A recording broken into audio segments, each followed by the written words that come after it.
Hello दोस्तों, मैं हूं मनीष कुमार वर्मा और आप देख रहे हैं मनीष शर्मा बायोलॉजिकल चैनल। आज मैं आपको पढ़ाने वाला हूं टीआरएनए की संरचना, या उसे कहा जाता है क्लोवर लीफ मॉडल। क्वेश्चन कुछ ऐसे आता है, टीआरएनए संरचना का सचित्र वर्णन कीजिए, या क्लोवर लीफ मॉडल क्या है इसका वर्णन कीजिए। तो सबसे पहले आपके सामने एक फिगर बना हुआ है, यह है टीआरएनए का या क्लोवर लीफ मॉडल का। होता क्या है थोड़ा हम पहले जान लेते हैं ज़रूरी बातें। कुछ ज़रूरी बातों को जानना हमारे लिए क्या है, अति आवश्यक है। तो इसी फिगर के माध्यम से हम थोड़ा बता देंगे कि जो टीआरएनए होता है, क्या होता है, जो टीआरएनए होता है, यहाँ पे समझाते हैं पहले। जो टीआरएनए होता है, क्या टीआरएनए, तो टी जो आरएनए है, टी आरएनए ये कहाँ पाया जाता है, तो साइटोप्लाज्म में। साइटोप्लाज्म में पाया जाता है, साइटोप्लाज्म में पाया जाता है। दूसरी बात आती है कि जो टीआरएनए होता है, टीआरएनए, टीआरएनए, तो टीआरएनए में जो न्यूक्लियोटाइड होते हैं वो 70 से 94 पाए जाते हैं। टीआरएनए में न्यूक्लियोटाइड की संख्या कितनी पाई जाती है, 70 से 94 न्यूक्लियोटाइड होते हैं। दूसरी बात, अगली बात है, जो टीआरएनए होते हैं इनका जो अणुभार होता है, टीआरएनए का जो अणुभार होता है, क्या होता है, अणुभार, तो ये कम होता है। क्या होता है, कम होता है। कितना होता है, तो हम ये कह सकते हैं 25,000 से 40,000। 25,000 से कितना होता है, 40,000 होता है। दूसरी बात एक और होती है कि जो टीआरएनए होता है, तो टीआरएनए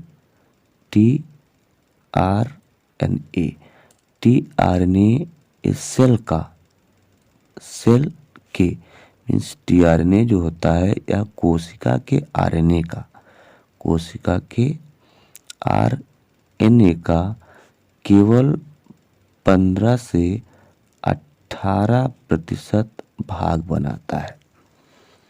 कितना बनाता है, 15 से 18% भाग बनाता है। ये बात बहुत मुख्य इम्पोर्टेंट बात थी कि टीआरएनए कहाँ प्रेजेंट होता है, साइटोप्लाज्म में पाया जाता है।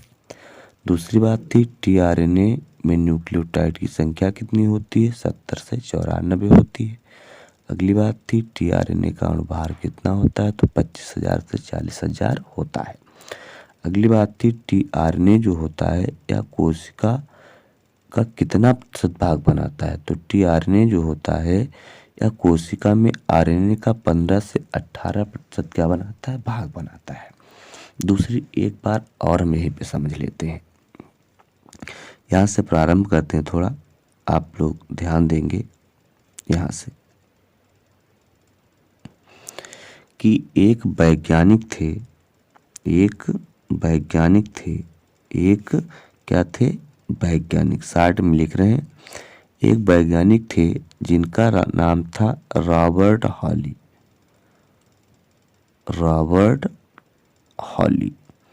तो इस रॉबर्ट हॉली ने टीआरएनए की संरचना का वर्णन किया था। मीन्स टीआरएनए की संरचना का अध्ययन किया। क्या किया, संरचना का अध्ययन किया।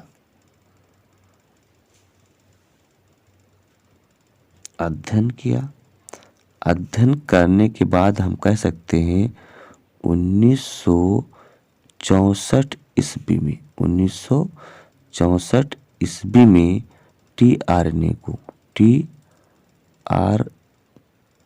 को इन्होंने कहा कि ये क्या है, क्लोवर लीफ मॉडल है।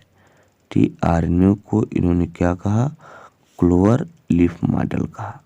कब? 1964 में क्लोवरलीफ मॉडल कहा। कोई बात दिक्कत तो नहीं है, यहाँ तक समझ में आई होगी कि एक वैज्ञानिक थे जिनका नाम रॉबर्ट हॉली था।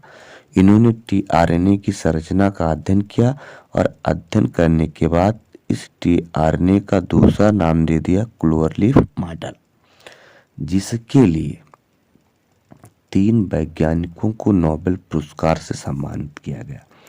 एक तो वैज्ञानिक थे जिसका नाम था खुराना, क्या नाम था? खुराना। दूसरे वैज्ञानिक थे जिसका नाम था नीरनबर्ग। ये जो नीरनबर्ग और तीसरे जो वैज्ञानिक थे इनका नाम था रॉबर्ट हॉली। तो इन तीनों वैज्ञानिकों को नोबेल पुरस्कार से सम्मानित किया गया। नोबेल पुरस्कार से सम्मानित किया गया। क्या किया गया? सम्मानित किया गया। ठीक भैया, इतनी बात आप लोगों के समझ में आई होगी। नोबेल पुरस्कार से इनको क्या किया गया? सम्मानित किया गया था। अब हम देख लेते हैं थोड़ी इसकी कंडीशन टीआरएनए की। अब देखो, टीआरएनए का हमने फिगर बना दिया है। इन्होंने कुछ और कहा था। इन्होंने ये कहा था कि जो टीआरएनए है, क्या? टीआरएनए, तो टीआरएनए में 2 भुजाएं होती हैं। क्या होती हैं? 2 भुजाएं होती हैं।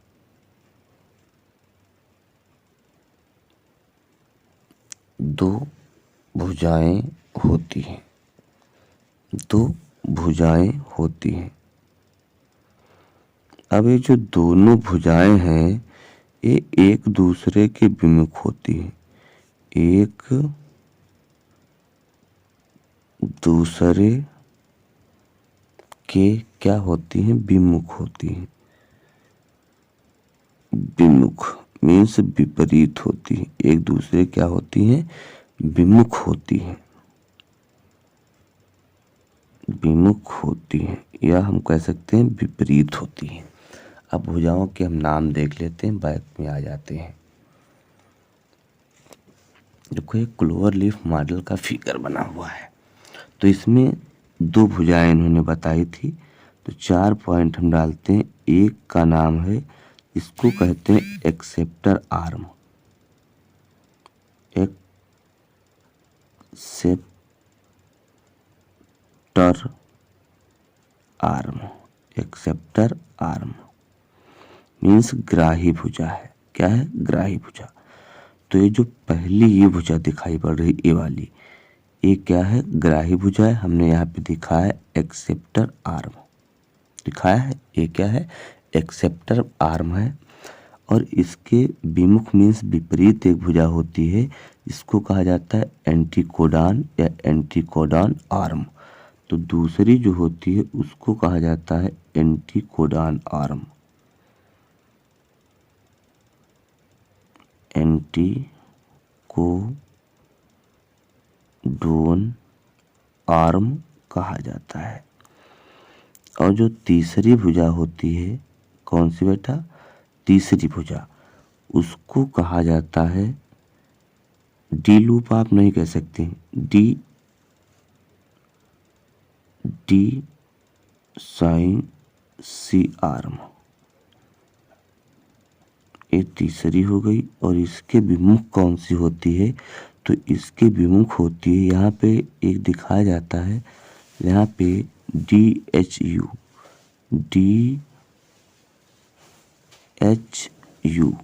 DHU arm. तो चौथी जो इसकी विमुख होगी वो होगी DHU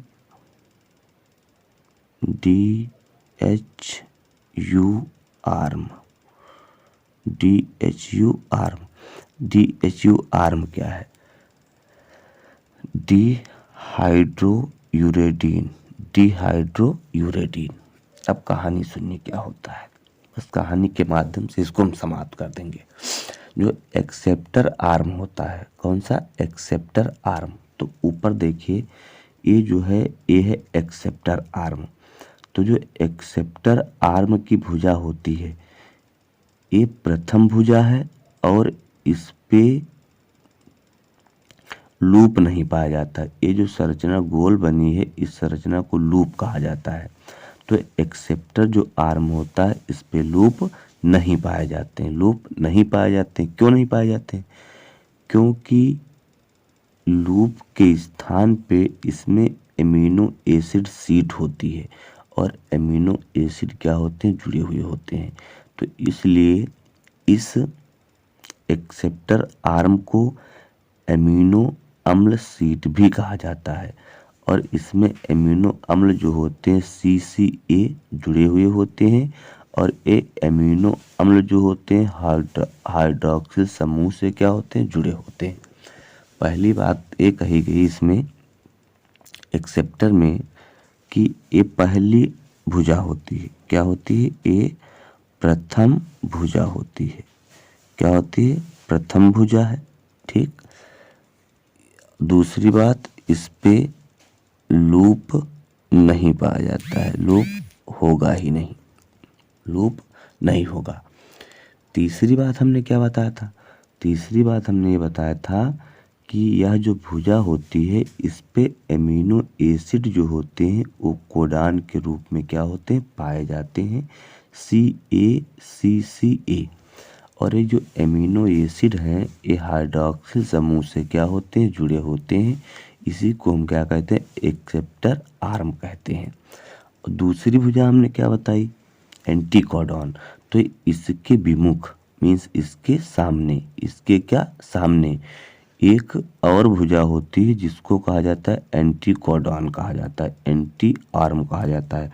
तो ये जो भुजा है इसके जस्ट सामने उसको हमने क्या नाम दिया था, एंटीकोडॉन आर्म दिया था। ये एंटीकोडॉन क्या है, आर्म वाली है, मीन्स दूसरी भुजा है। कौन सी? दूसरी भुजा। अब इस पे क्या होता है देखिए, इस भुजा के शीर्ष पे लूप पाया जाता है। हमने यहाँ पे दिखा दिया है, एंटी लूप भी पाए जाते हैं। अब जो एंटी लूप होता है इस एंटी लूप के छोर पर क्या होते हैं, कोडोन होते हैं, या ऐसे कह लो इस एंटी लूप छोर पे क्या होते हैं, कोडोन होते हैं। वो कोडोन कौन कौन से होते हैं?